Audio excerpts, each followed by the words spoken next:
राज्यसभा में एनडीए ने छुआ बहुमत का आंकड़ा। उपचुनाव में निर्विरोध जीते 11 उम्मीदवार। वोटिंग से पहले ही मिला बहुमत।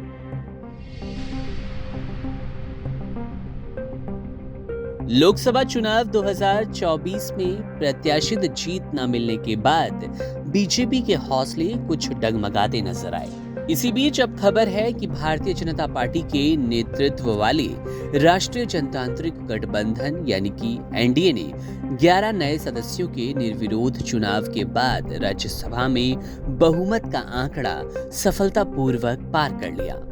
बता दें कि राज्यसभा में कुल 245 सीटें हैं, लेकिन 8 मौजूदा रिक्तियां, जिनमें से 4 जम्मू कश्मीर और 4 नामांकित है। इसके साथ सदन की वर्तमान ताकत 237 है। इस तरह से बहुमत का आंकड़ा 119 हो गया। एनडीए ने सफलतापूर्वक इस आंकड़े को पार कर लिया। एनडीए के पास अब कुल 121 सीटें हैं।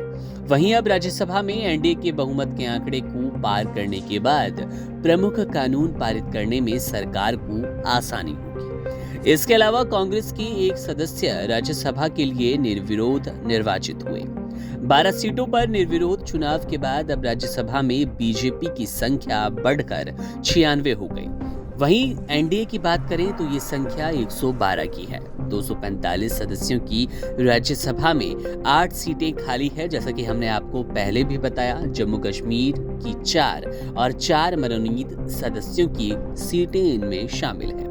बता दें कि चुनाव आयोग ने इसी महीने राज्यसभा उपचुनाव के लिए अधिसूचना जारी की थी। इसमें नामांकन पत्र दाखिल करने की अंतिम तारीख 21 अगस्त थी और नामांकन वापस लेने की अंतिम तिथि 27 अगस्त। मतदान 3 सितंबर को संबंधित राज्यों की विधानसभाओं में सुबह 9 बजे से 4 बजे तक होना था और उसी शाम यानी कि 5 बजे से मतगणना होगी।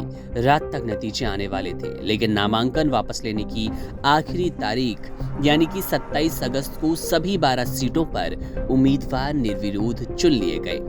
राज्यसभा की 12 सीटों पर सदस्य चुने गए हैं। उनमें सबसे ज्यादा 7 राज्यसभा सांसद बीजेपी के ही थे। उसके बाद कांग्रेस के 2, बीआरएस, बीजेडी और आरजेडी से एक सांसद थे। बीजेपी का असम, महाराष्ट्र में 2, मध्य प्रदेश, बिहार, त्रिपुरा में एक सीट पर कब्जा था। हरियाणा, राजस्थान में कांग्रेस का एक और बिहार में आरजेडी का 1 सीट पर कब्जा था। इसी तरह तेलंगाना में बीआरएस का 1 और ओडिशा में बीजेडी का 1 सीट पर राज्यसभा सांसद था। तेलंगाना में के केशवराज बीआरएस छोड़कर जुलाई में कांग्रेस में शामिल हुए थे, जबकि ओडिशा की ममता मोहंता भी कुछ समय पहले बीजेडी छोड़कर बीजेपी में शामिल हो गई थी।